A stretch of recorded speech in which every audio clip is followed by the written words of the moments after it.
ஆறு கூட கிடக்கு.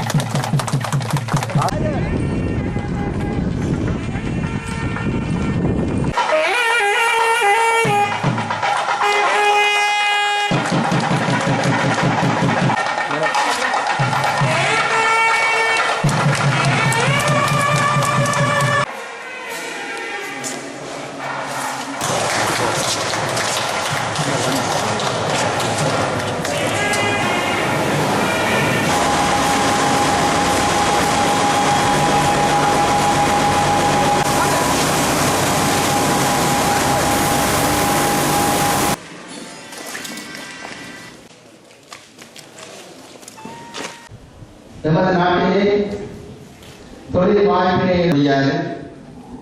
தான் உற்பத்தி செய்த நெல்லை சரியான விலைக்கு விற்பது என்பது.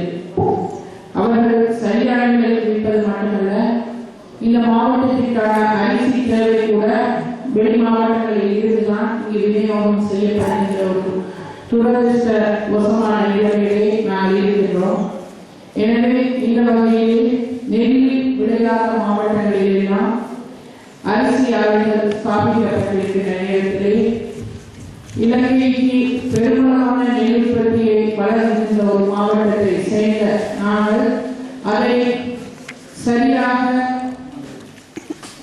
பயன்படுத்தாமல் எங்களுடைய பொருளாதாரத்தை விருத்தி செய்ய முடியாமல் இருக்கின்ற ஒரு நிலைமைக்கு இந்த மாவட்டத்திலே 2வது ஆண்டிலிருந்து வைக்கப்பட்டிருக்கின்ற மிகவும் நவீனமயப்படுத்தப்பட்ட இந்த அரிசி ஆலை இந்த மாவட்ட மக்களது தேவைகளையும் இந்த விவசாயிகளது சவால்களையும் குறைப்பதற்கான ஒரு பணியாக நாங்கள் இதை பார்க்கின்றோம்.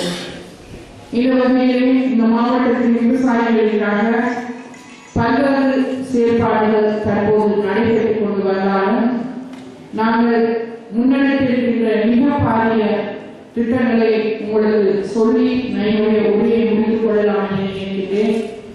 வறட்சியும் வெள்ளமும் மாறி மாறி பாதிக்கின்ற இந்த மாவட்டத்திலே அண்மையிலே கீழூர் முகாம் 2 குளங்களை இணைப்பதற்கான திட்டம் வரவு செலவு திட்டத்திலே அங்கீகரிக்கப்பட்டாலும் இதுவரை நிதிக்கான பிரச்சனையை எதிர்கொள்ள அமைச்சு சிக்கியிருந்தது. தற்போது பிரெஞ்சு நாட்டின் நிறுவனம் அதற்குரிய முழு நிதியை வழங்குவதற்கான ஒப்பந்தத்தை மேற்கொண்டு 1வது கூட்டத்தை எங்களுடைய மாவட்ட செயலகத்தில் நடத்தியிருந்தார்கள்.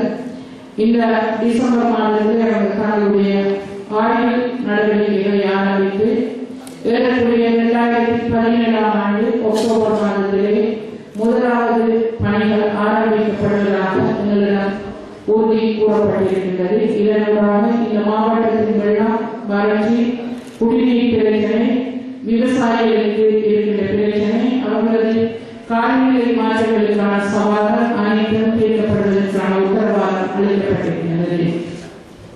அதேபோல தற்போது மட்டக்களப்பு நகரத்தில் பல்வேறு பிரச்சனைகள், அதாவது நீர் பிரச்சனை, கழிவுகளை அமைக்கின்ற பிரச்சனை உட்பட பல்வேறு பிரச்சனைகளுக்கான செயற்பாடுகளுக்காக நாங்கள் உலக வங்கியிடம் நகர அபிவிருத்தி திட்டத்தை கையெழுத்திருக்கின்றோம். கொள்கையாளர்கள் அவர்கள் அதை ஏற்றுக்கொண்டிருக்கின்றார்கள். தற்போது தேசிய திட்டமிடல் அலுவலகம், வெளிநாட்டு மூலதன அலுவலகம் இரண்டினுடைய அனுமதியை காத்திருக்கின்றோம். எனவே அதனூடாக நான் நினைக்கின்றேன் 60க்கும் மேற்பட்ட திட்டங்கள் இந்த நகரமயமாக்கலுக்குள்ளே உருவாக்கப்பட இருக்கின்றது. 3வதாக மட்டக்களப்பு மாவட்டத்தில் இருக்கின்ற வறட்சி பிரச்சனையின் காரணமாக நாங்கள் தயாரித்திருக்கின்ற குடிநீர் வழங்கும் திட்டம் 1700 மில்லியன்.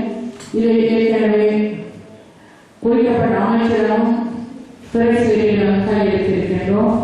மிக விரைவாக அதனுடைய அனுமதியும் அதற்கான நிதியும் வழங்குவதாக உறுதி அளிக்கப்பட்டிருக்கின்றது.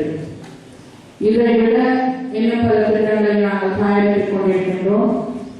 அதைவிட மிக முக்கியமாக உலக வங்கி முதன்மையாளர்களிலிருந்து நேற்று பாரிய பிரச்சனையை கடந்த 2 நாட்களாக ஏற்படுத்திக் கொண்டிருந்த முகத்துவாரத்தை வெட்டி விடுகின்ற பிரச்சனை நேற்று மாலை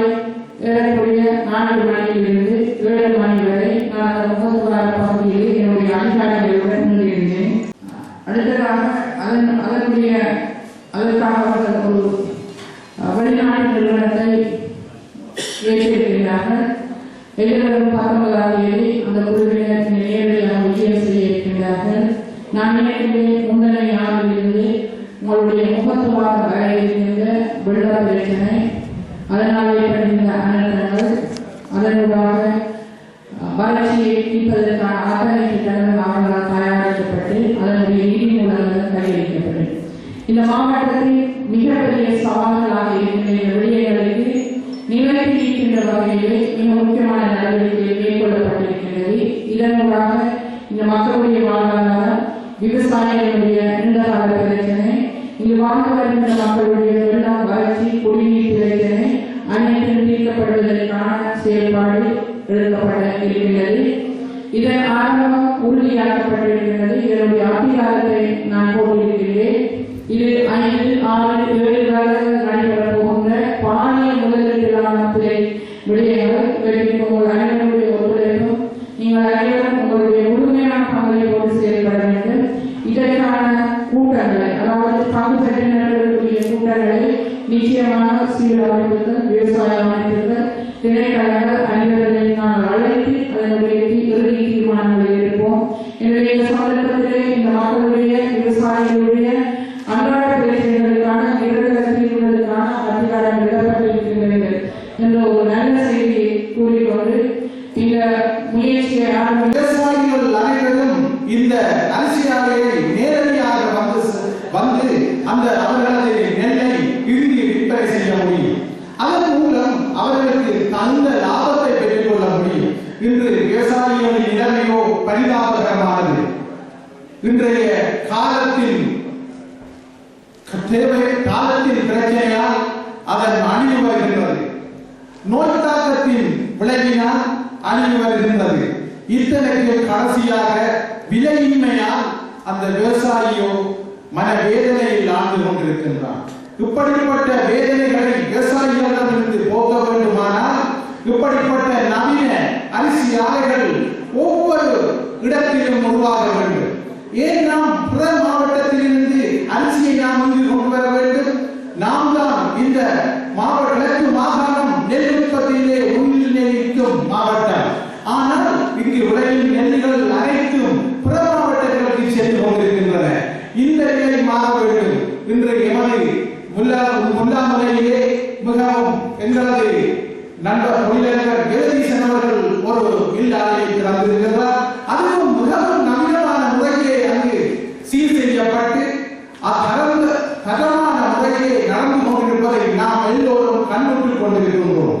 அந்த வகையிலே இன்றைய இந்த அரிசி ஆலயம் எதிர்காலத்தில் எமது இந்த பசுமை புரட்சிக்கு முன் உதாரணமாக திகழ வேண்டும் என்று ஒரு அற்புதமான காட்சி இந்த